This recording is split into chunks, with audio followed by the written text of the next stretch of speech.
हमर नाम शोभा झा अछि। हम ई चैनल पर कथा सब आनैत रहै छी। अहाँ सब ई चैनल के सब्सक्राइब कऽ सकै छी।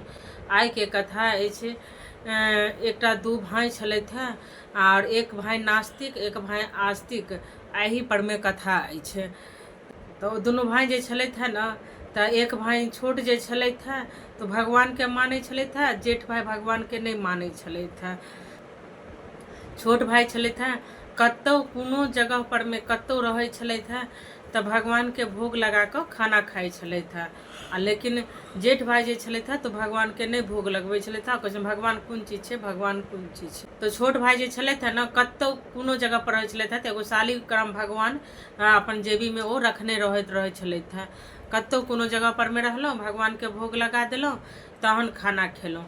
आ जेठ भाई साफे नहीं मानै छलखिन हैं भगवान के, जे भगवान कोन चीज छथिन, भगवान कोन चीज छथिन। अहिनाहे कऽ कऽ जहन दुनू भाई के माँ और पिताजी खत्म भऽ गेलखिन तो दुनू भाई के खेत भेटलै। तो दुनू भाई के खेत भेटलै तो बंटवारा नहीं छलैया, आ वएह खेत सब बोइन उपज कऽ काज करऽ के रहैत छलैया। दुनू भाई अपन करै छलथि हैं संगे संगे। तो पहले एक में करै छलखिन हैं तो दुनू भाई के झगड़ा भऽ जाइ छलै। तो बाद में बंटवारा कऽ लेलखिन जे आधा खेत तू कर, आधा खेत हम करब। तो हुनकर भाई जे छलखिन हैं तो 49 वाला लेने छलखिन हैं जेठ भाई, आ नीच छोट वाला भाई के नीच वाला खेत देने छलखिन हैं। तो वो अपन देखै छलथि हैं जे केना की करै छै नहीं करै छै। जेठ भाई कहै छलै हम एते कामयाब छी, हम एते सामर्थ्यवान छी, ई तो बच्चा अछि, ई की करत, ई तो किछो नहीं करत, हम बहुत किछु करब। तो ओकरा जखने दूटा रोटी भेटलै या किछो भेटलै, कोनो चीज भेटलै तो ओ जल्दी से भगवान के भोग लगा कऽ आ तहन खाना खाइ छलथि हैं। कोनो काजो करै लए जाइ छलथि हैं तो भगवान के नैवेद्य तवेद्य लगा कऽ आर भोजन पानी कऽ कऽ तहन ओ काज पर जाइ छलथि हैं। तो बैल छलैया तो दूटा बैल छलै तो एगो बैल ओ एगो बैल ई, तो दुनू भाई के काज पड़ै छलैया। तो फिर हुनकर हिस्सा के ओ बैल लऽ लै छलखिन। तो खेत के जोतलथि, तमलथि, केलथि, तो ओहिमे धान लगेलखिन बहुत सारा। तो जै साल धान लगेलखिन ओहि साल जेठका भाई कहलखिन कि एहि बेर हम उचका पर में खेत लगेबै तो देखी कते धान हेतै। तो ओहि बेर ओते बारिश नहीं भेलै। तो छोटका भाई के कि बारिश कम भेलै तो नीचा वाला हुनका खेत छलनि, हुनका तो पानि लागि जेतनि, तो बारिश नहीं भेलै, ओते कम भेलै। तो छोटका भाई के बढ़िया से उपज भऽ गेलै।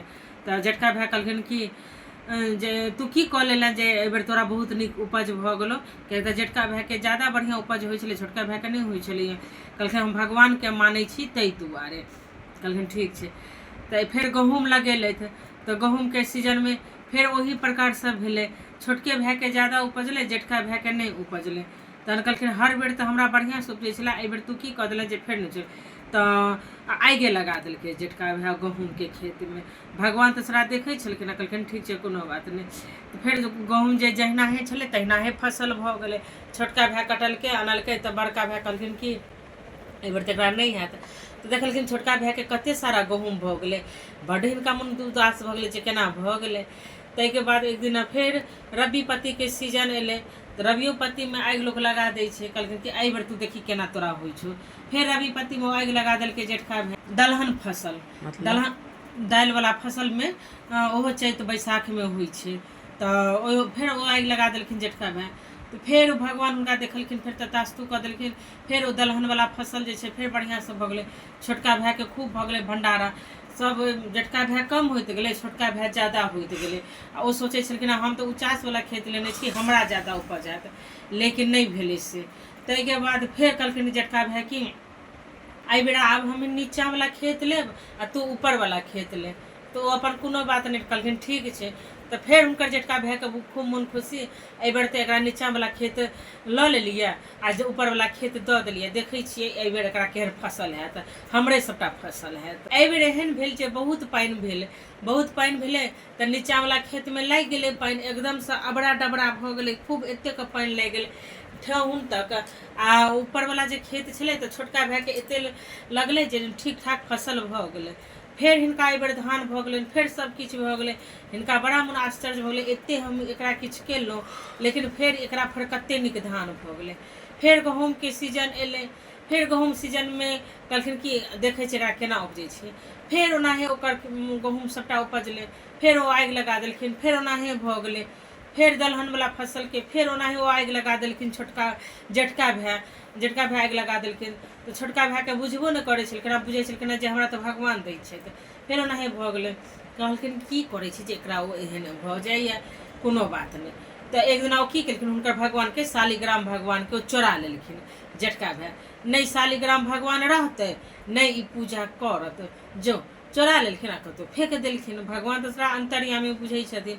आब ओ कनैत कनैत छोटका भाय परेशान जे भगवान लऽ लेलक, भगवान लऽ लेलक, के लऽ लेलक, के लऽ लेलक, ई नहि बुझै छलखिन हमर जेठके भाय लेलक। ठीक छै। फेर हुनका रोटी भेटै छलनि हेँ, भात भेटै छलनि हेँ, जे किछो भेटै छलनि हेँ, तऽ खेतेमे रहै छलखिन हेँ। खेतेमे जल्दी से गंगा जल निकाललहुँ आ भगवानके एकटा तुलसी पात दऽ कऽ भोग लगा देलहुँ। पहिले भगवानके लगा देलहुँ भोग, आ तहन ओ खाइ छलखिन हेँ। फेर ओनाही हुनका सबके सुखी सम्पन्न रहलै। कहलकै कि एकरा जेठका भऽ गेलकै, एकरा एते हम दुःख उछन्नर दै छियै तैयो ठीके भऽ जाइए, की कारण छै नहि छै। तऽ एक दिना फेरो खेतमे एलखिन तऽ कहलखिन कि जे हमर जेठका भाय आबि रहल अछि। कहलखिन कि तऽ जेठका भाय हमर धर्मके नहि बुझऽवला छै, जहने खानामे देखत तुलसी पात लगा कऽ हम भोग लगा देलियै, ई खाना फेंक दे। जल्दी जल्दी चोरा कऽ ओ अपन तुलसी पात भोग लगा कऽ आ भगवानके भोग लगा देलखिन। जेठका भायके नहि बुझऽ देलखिन, खा लेलखिन। कहलखिन तू की करै छै जे एना तोरा सभटा भऽ जाइ छौ, एतेक नीक नीक फसल, फेर तोरा किछु नहि छलौ तऽ एतेक भऽ गेलौ, हमरा एतेक छलै तऽ हमरा किछो नहि भेल। तहन कहलखिन कि हम भगवानके मानै छियै आ भगवाने हमरा दै छै। कहलखिन ई तऽ बात सही छौ, तो भगवान नहि दे, तू की करै छिही। आ तऽ हम खाना जे खाइ छियै तऽ तुलसी पात भोग लगा कऽ पहिले भगवानके दै छियै। हमरा पास एगो शालिग्राम भगवान छलै तऽ पता नहि के चोरा लेलक, की कऽ देलक जे ओकरा एना कऽ देलकै। जेठका भाय कहै छै कि पता नहि के एना तोरा कऽ देलकौ से। तब कहलखिन कोनो बात नहीं छै। तब भगवान फिर जेठका भायके परीक्षा लेबऽ लगलखिन छोटका भायके सामनेमे। एतेक कसिकऽ पेट दर्द भेलै, एतेक कसिकऽ पेट दर्द भेलै जेठका भायके, जे हालत खराब भऽ गेलै एकदमसँ। मतलब ओकरा छटपटा छटपटा कऽ कतबो किछु कहलखिन तोहर वाला दवाइ नहीं लेबो, ई नहीं लेबो, ओ नहीं लेबो। जहन फिर भगवानके भोग लगा कऽ एकटा तुलसी पात देलखिन जेठका भायके, तऽ आराम भऽ गेलै मोन। तखन ओकरा पूरा समझ में नहीं भगवान तऽ छथिन हे, सहीमे छथिन, हम बेकारे एतेक छोटका भायके दुःख उछन्नर देलहुँ। तहन ओ अपन छोटका भायसँ माफी मंगलखिन। कहलखिन कि दुनू गोटा आब संग मिल कऽ रह, एक सने काज करब, एक सने खेती करब, एक सने उपजायब। आब कोनो तरहके हमरा नहीं हैत। हमरा अपना गलतीके समझमे आबि गेल जे हम तोरा बहुत दुःख देलियौ, से तू अपन भगवानके कही हमरा क्षमा कऽ देता और पेट दर्द छोड़ा देता। और दुनू भाई संग मिल कऽ रहब, जेना माय पप्पा अपना दुनू गोटाके राखै छलथि हेँ, जे एक सने रहऽमे कते एकता छै, तेनाहे रहब। तो छोटका भायके मोन खुशी भऽ गेलै। तऽ कहलखिन आब नहीं ने हमरा सने छल करब, तऽ नहीं आब नहीं छल करब। तहन दुनू भाय मिलानसँ रहऽ लगलखिन आ हुनका सने छल नहीं केलखिन। तहन भगवान प्रति हुनको आस्था भऽ गेलनि आ ओहो खुशी खुशी रहऽ लगलथि। फेर एते धन उपजऽ लगलै, एते धन उपजऽ लगलै, दुनू भाय हँसी खुशीसँ करऽ लगलथि। एते बड़का ओ सब फेर राजा भऽ गेलै। तऽ फेर गाँवो सबमे सुखी सम्पन्न, जे केओ हुनकासँ किछु मांगै लए आबै छलखिन हेँ फटाक सना दऽ दै छलखिन हेँ। हमर थोड़े अछि, भगवान देलथि हेँ, भगवान उपजेलथि हेँ। एनाहे कऽ कऽ तहन जेठको भायके मति ठीक भऽ गेलै, छोटको भायके। दुनू भायके एकताके सीख भेटल। ई कहानीसँ हमरा इएह सीख भेटल, एकता आदमीके छै तऽ किछु भऽ सकैए, एकतामे बहुत बड़ा शक्ति छै। जय मिथिला, जय मैथिली।